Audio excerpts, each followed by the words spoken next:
बर्हापीडं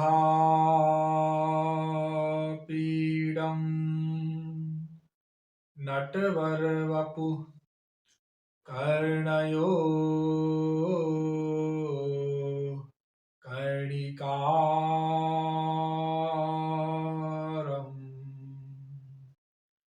बिभ्रद्वासः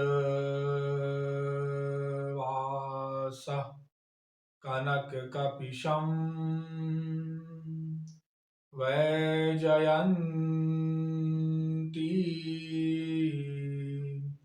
चमालाम् रन्ध्रान् वेणो रधरसुधया पूरयन् गोपवृन्दैः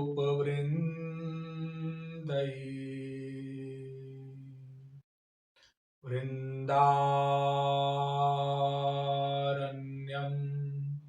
स्वपदरमणं प्राविशत् गीतकीर्तिः।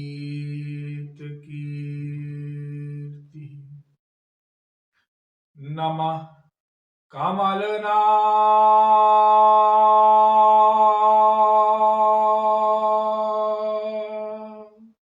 भाय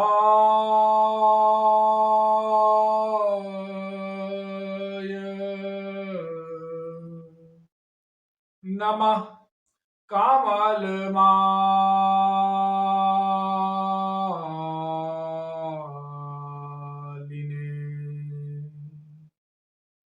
नमः कमलपादाय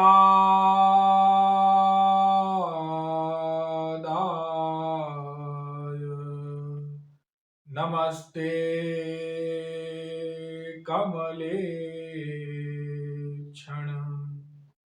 यो ब्रह्माणं विदधाति पूर्वं यो वै वेदांश्च प्रहिणोति तस्मै ताहं देवमात्मबुद्धि प्रकाशं मुमुक्षुर्वै शरणमहं प्रपद्ये। वृंदारक वृंदवंद्य आनंद कंद सच्चिदानंद परब्रह्म श्री कृष्ण चंद्र चरण पिपासु जीवात्मा। देखिए, साधना परमावश्यक है। जो साधना के लिए समय नहीं निकालते, केवल प्रवचन इत्यादि का ही श्रवण जो करते हैं और नियमित रूप से रूप ध्यान पूर्वक अश्रु बहाते हुए साधना नहीं करते, वे यह समझ लें कि उन्हें भगवत प्राप्ति कभी नहीं हो सकती। ध्यान दें, केवल प्रवचन सुन लेना और रट लेना और थोड़ा बहुत भजन ऐसे ही सुन लेना, इससे काम नहीं बनेगा। देखिए, हम गुरु के मार्ग पर जब चलते हैं तो हमारा लक्ष्य भगवत प्राप्ति का होना चाहिए, लेकिन भगवत प्राप्ति का लक्ष्य कोई बनाता नहीं है। यदि बनाया भी तो उसमें चलने में बड़ी कृपणता रहती है। थोड़ा सा चलते हैं, 5 महीना, 6 महीना, 1 साल, थोड़ा बहुत उसमें भी बुद्धि लगाते हुए, और फिर तो बिल्कुल डाउन हो जाते हैं। फिर साल में, 2 साल में, 4 साल में, और जो गुरु ने हमें नियम बताया है, जो शास्त्रों के द्वारा हमें ज्ञान प्राप्त हुआ है, उसे भी हमें समझना होगा।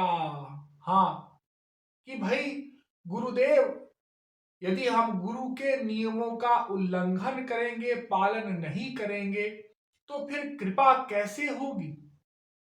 कृपा नहीं हो सकती।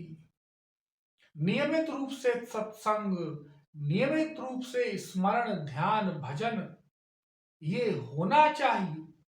नियम हर जगह आवश्यक है। यह मत समझना कि रागानुगा भक्ति में कोई नियम ही नहीं होता, ऐसा नहीं। अरे भक्ति ये नियमों से परे है। हाँ, उसका अभिप्राय यह नहीं है कि हम भजन करना भी छोड़ दें। दिन रात संसारी बातें सुने, करें, चिंतन करें और फिर सोचें कि भगवान की कृपा मिल जाएगी। अरे हम कितने घंटे भजन करते हैं, कितने घंटे भगवान का ध्यान करते हैं, रूप ध्यान करते हैं, आंसू बहाते हैं, गुरु का ध्यान करते हैं, प्रवचन इत्यादि श्रवण करते हैं। ये सब नोट किया जाएगा ना। हम खुद सोचें कितना समय संसार में देते हैं और कितना भगवान में देते हैं, लगाते हैं। हाँ, और देखिए साधक को कुछ नियम बनाने चाहिए। जिनको ठीक ठीक मार्ग पर चलना है, जिनको नौटंकी करनी है वो तो बात की बात है, वो नौटंकी करते रहेंगे जीवन भर। भगवान के नाम पे, गुरु के नाम पे वो उससे जुड़ जाएंगे, लेकिन उसको कोई नियम नहीं बनाएंगे, नौटंकी करेंगे। जैसे ना कोई उठने का नियम, ना कोई सोने का नियम, ये प्रारंभिक नियम है। अरे विश्राम का एक समय होना चाहिए। ठीक समय पर विश्राम के लिए लेट जाएं, ठीक समय पर उठ जाएं और भजन करना प्रारंभ कर दें। भजन से, साधना से अपने अपनी दिनचर्या प्रारंभ करें।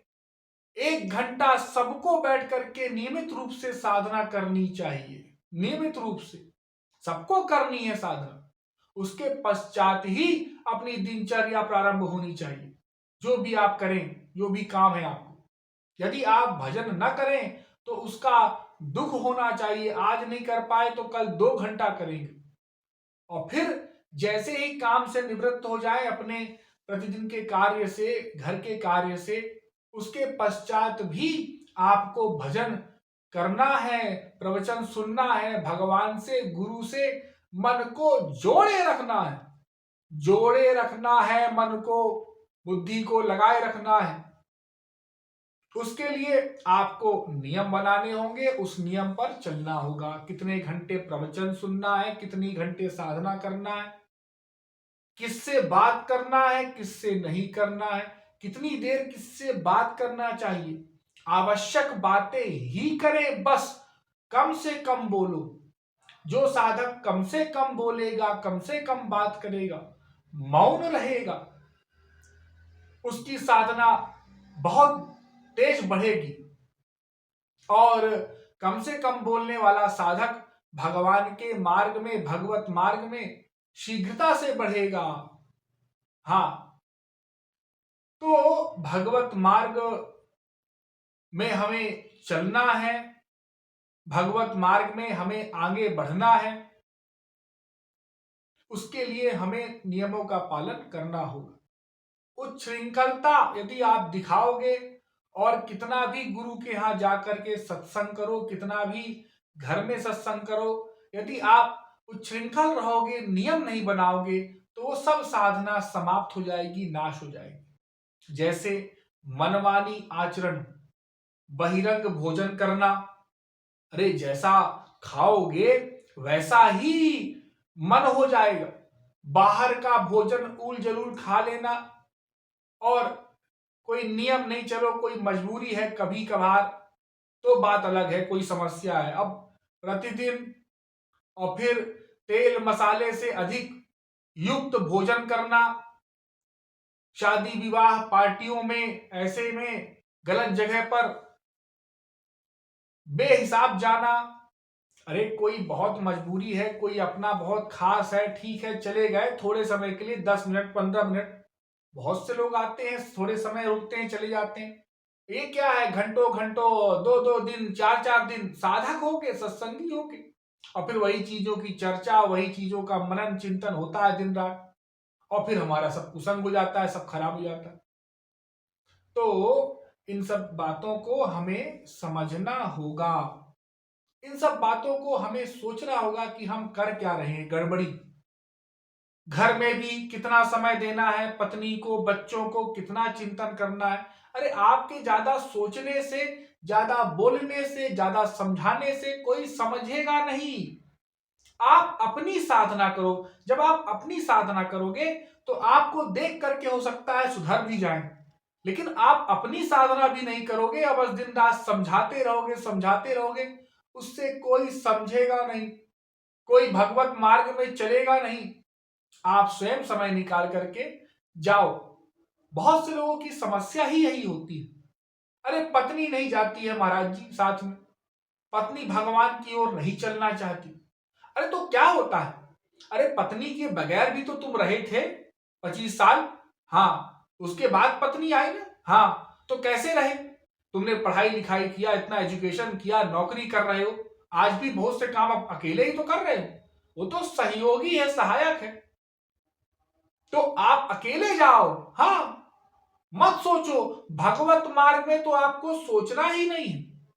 कोई भी बाधक हो उसको तुरंत छोड़ो। बच्चे नहीं चलना चाहते, छोड़ दो घर में।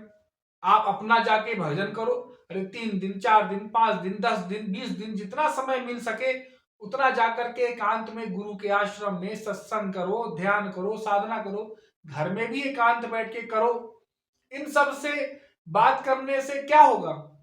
इनकी में अधिक ध्यान देने से क्या होगा? जो अपनी ड्यूटी है वो पूरी कर दो। ठीक है, इनके लिए रोटी कपड़ा मकान की व्यवस्था करना हमारा धर्म है, भगवान की सेवा है, सबके अंदर भगवान बैठे हैं, लेकिन उससे अधिक नहीं। हाँ, कि अब दिन रात उन्हीं के बारे में सोच रहे हैं, उनसे बात कर रहे हैं, खेल रहे हैं, नाती पोतों के साथ खेल रहे हैं। अरे इनने नाती पोतों से खेलने के लिए तुमको मनुष्य शरीर मिला है?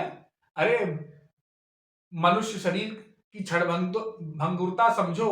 कब ये मानव देह छिन जाए। गुरु ने कृपा की है, भगवान ने कृपा की है, तुमको सब कुछ बता दिया, तत्व ज्ञान करा दिया, उसके पश्चात भी ये गुरु ने कहा है कि इनका रूप ध्यान करो, इनकी सेवा करो, इनकी भक्ति करो। अरे श्री कृष्ण का रूप ध्यान करो, उनको अपना बच्चा मानो, उनकी भक्ति करो, उनकी सेवा करो। हाँ, तो तुम्हारा कल्याण हो। इनका करने से क्या होगा? संसार में अधिक समय देने से क्या होगा? और नाश होगा तुम्हारी साधना का, भक्ति का। इस ऐसे ही साधकों का पतन हो जाया करता है। फिर वो कहते हैं हमारा पतन हो गया, हम तो गुरु से जुड़े थे। जुड़े कहां थे? अरे जुड़ना किससे होता है? केवल चंदन तिलक लगा लिया, या पीले वस्त्र पहन लिए, या गुरु के आश्रम चले गए, या फोटो लगा ली, या आरती कर लिया गुरु की, इससे जुड़ गए आप गुरु से? उनके सिद्धांत का पालन नहीं किया, उनके अनुसार चले नहीं, उनको समझा नहीं, उनके लिए सेवा की भावना नहीं। थोड़ा सा सेवा कर दिया, साल 2 साल, उसको जीवन भर गिनाएंगे। ओ हमने वो सेवा किया था, वहां किया था, ऐसे किया था, वैसे किया था। अब क्या कर रहे हो? अब प्रपंच करते हैं संसार की। माँ बाप, बेटा, पति पत्नी, इसी में लगे हुए।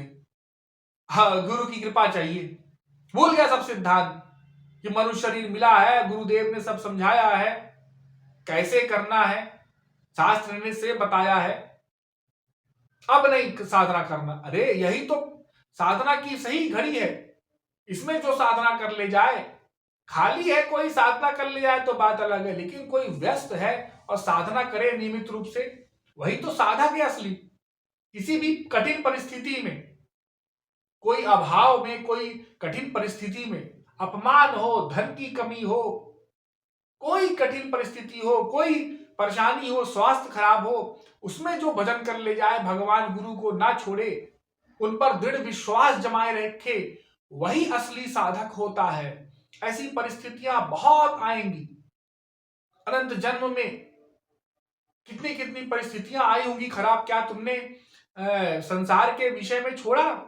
अरे कोई बीमार भी होता है, अगले दिन परीक्षा है तो वो गोली खा के पढ़ता है, अरे परीक्षा है, फेल हो जाएंगे, अरे छोड़ दो, 1 साल बाद दे देना। अरे 1 साल खराब करेंगे हम, और यार साल पे साल खराब कर रहे हो। 2025 आ गया, अभी भी हम चेत नहीं रहे हैं, अभी भी हम नशे में हैं।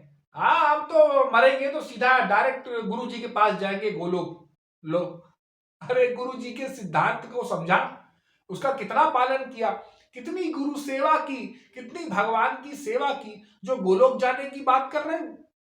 दिन रात तो संसार में लगे हो और कहते हो हम सेवक हैं। तो इन सबको समझना चाहिए। अपने विषय में खुद सोचो, मैं क्या कर रहा हूं, मुझे क्या करना है, भगवत प्राप्ति करनी है। भगवत प्राप्ति क्या छोटी मोटी चीज है कि ऐसे ही हो जाएगी भगवत प्राप्ति? कोई सब्जी रोटी बना के खाना है, दाल चावल, कि हाँ भैया पकाया और सीटी आई और खा लिया और खत्म।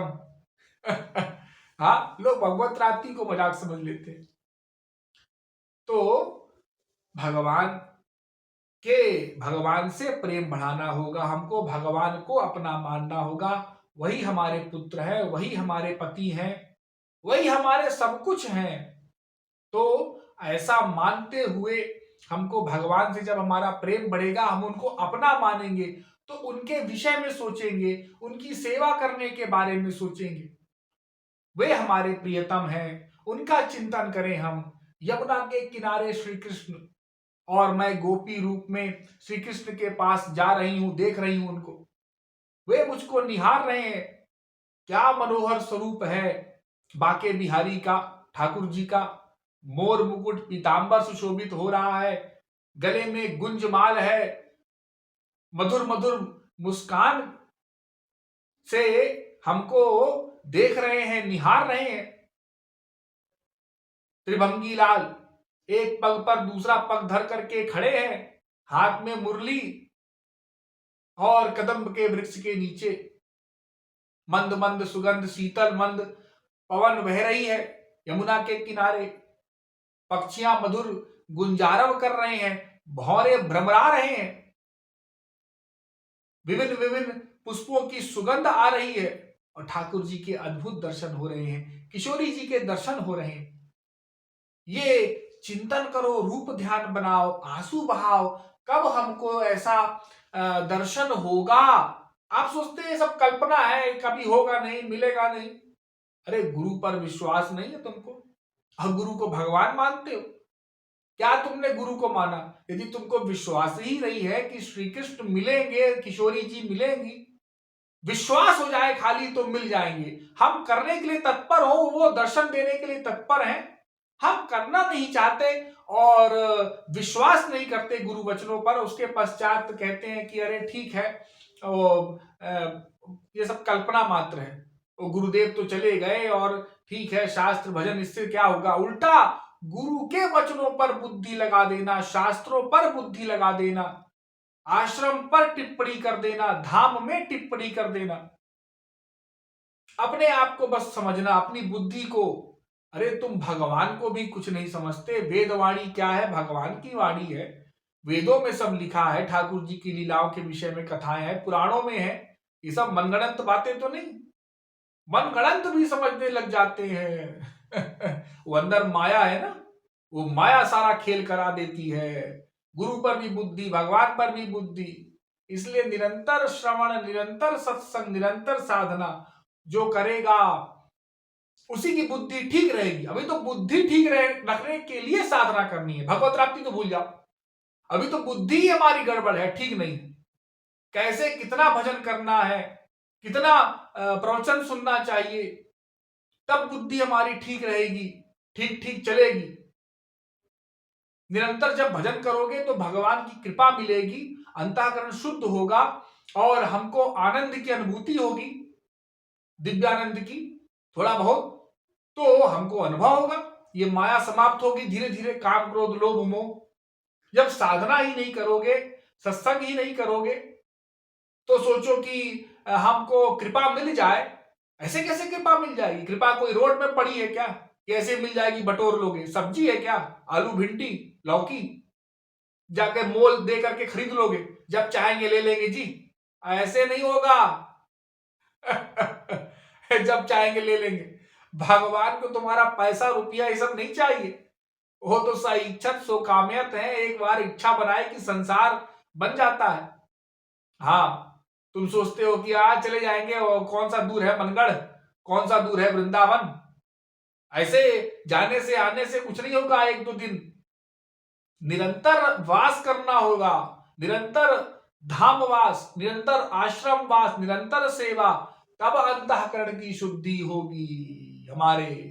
तब गुरु कृपा भगवत कृपा मिलेगी। वो हम हट कर लेंगे तो वो भी कृपा करने पर बाधित हो जाएंगे, बाध्य हो जाएंगे। ओ हमारा कैसा ये शिष्य है, ऐसा ये भक्त है अद्भुत, इसने तो पीछा पकड़ लिया है, ये हमारा हाथ छोड़ना ही नहीं चाहता। जैसे एक बच्चा होता है, नवजात शिशु, वो छोटा सा बालक, और अपनी माँ की गोद में आने के लिए हट कर बैठे, माँ कहती नहीं हमको काम करने दे बेटा और हट जा।